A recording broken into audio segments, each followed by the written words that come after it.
Symbols are the language of the soul, a dialect that bypasses the clumsiness of words to speak directly to the hidden realms of our being. They are not inert signs pointing mechanically to fixed meanings, but living vessels brimming with layers of truth, paradox, and mystery. To engage with a symbol is to step into a dance between the known and the ineffable, to hold the finite and infinite in your hands and let them teach you something beyond your capacity to articulate. They are the whispers of eternity clothed in form, the cosmos distilling itself into patterns our finite minds can begin to grasp. From the earliest scratches on cave walls to the intricate sacred geometries of ancient temples, symbols have been humanity's attempt to capture the formless and give it shape. But these shapes do not limit the vastness they represent. Instead, they act as portals, guiding us into the depths of what lies behind them. A circle is never just a circle. It is eternity bending in upon itself. The cross represents the union of opposites, balancing spirit and matter. The Christian cross speaks of sacrifice and salvation, while the zodiac cross maps the eternal cycles of the cosmos. Every symbol is an echo of something larger, vibrating with meanings we sense but cannot fully contain. Symbols communicate because they are born from a place deeper than intellect. They emerge from the same wellspring as dreams, myths, and visions, unfiltered expressions of the unconscious and, at their highest level, of the eternal.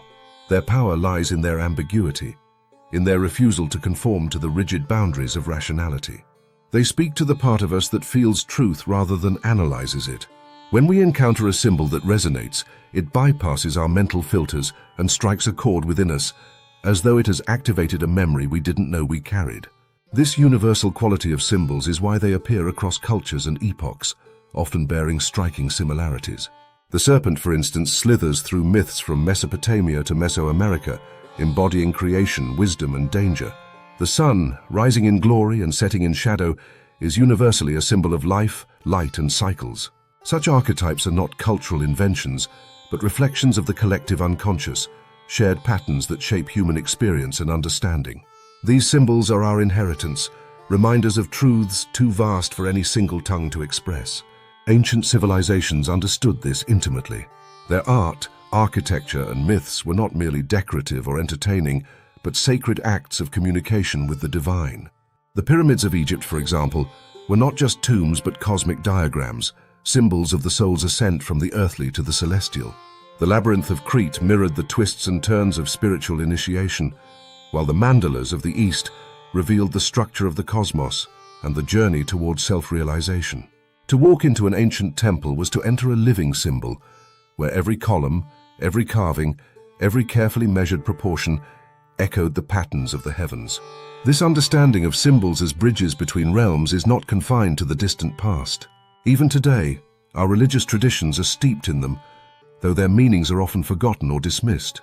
The bread and wine of the Eucharist, for instance, are not just tokens of remembrance, but profound symbols of transformation, of spirit entering matter, and matter transcending into spirit. The cross, seen through esoteric eyes, is not merely an instrument of suffering, but the axis mundi, the point where heaven and earth meet, where the temporal dissolves into the eternal. Astrology, too, is a symbolic system, one that maps the heavens not as distant objects, but as reflections of our inner lives. The planets and constellations are not mere celestial bodies. They are archetypal forces, each with its own character and influence. Mars ignites the fire of will and conflict.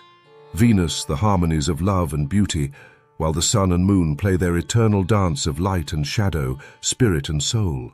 To study astrology is not to predict fate, but to align oneself with the rhythms of the cosmos, to see one's life as part of a vast, symbolic tapestry. This symbolic understanding extends even to the figure of Christ, whose story is not just a historical or theological narrative, but a profound symbol of spiritual evolution. Christ is the archetype of the self, the divine within each of us, crucified by the world, but resurrected through the transformative power of love and sacrifice.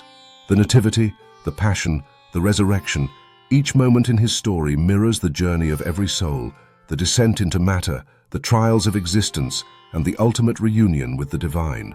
Symbols do not just point outward to the cosmos or history, they turn inward as well, illuminating the hidden landscapes of the psyche. Carl Jung saw this with extraordinary clarity, understanding that symbols are the language of the unconscious. They are the forms through which our deepest fears, desires, and potentials make themselves known. In dreams, a house might represent the self with its dark basements and airy attics reflecting the levels of our consciousness. A snake might be both a threat and a guide, a challenge to be faced and a wisdom to be embraced. To engage with these symbols is to engage with the depths of who we are, to bridge the gap between our conscious mind and the vast, uncharted realms within. Alchemy, too, is a symbolic language, one that speaks to the transformation of the soul as much as it does to the transformation of metals. The alchemical processes are not just chemical stages, but spiritual ones, charting the journey from chaos and shadow to illumination and wholeness.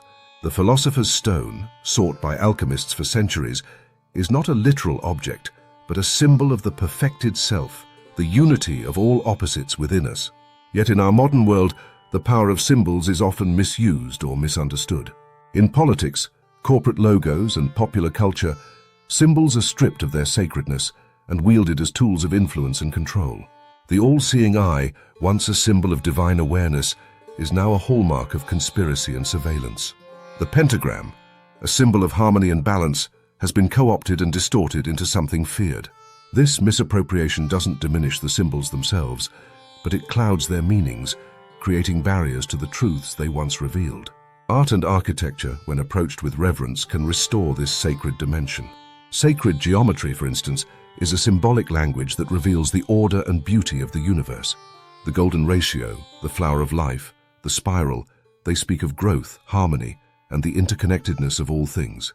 In this way, art becomes a form of meditation, a way of engaging with symbols that not only express, but evoke the mysteries of existence. To work with symbols is to engage in a process of decoding, but this is not a purely intellectual task. It requires intuition, reflection, and a willingness to sit with ambiguity. A symbol does not reveal itself all at once. It unfolds over time, deepening as our understanding deepens. The process is as much about transformation as it is about discovery. For to truly understand a symbol is to be changed by it. In this lies the essence of symbolism, its ability to initiate us into new ways of seeing and being. A symbol is never just an object or a representation.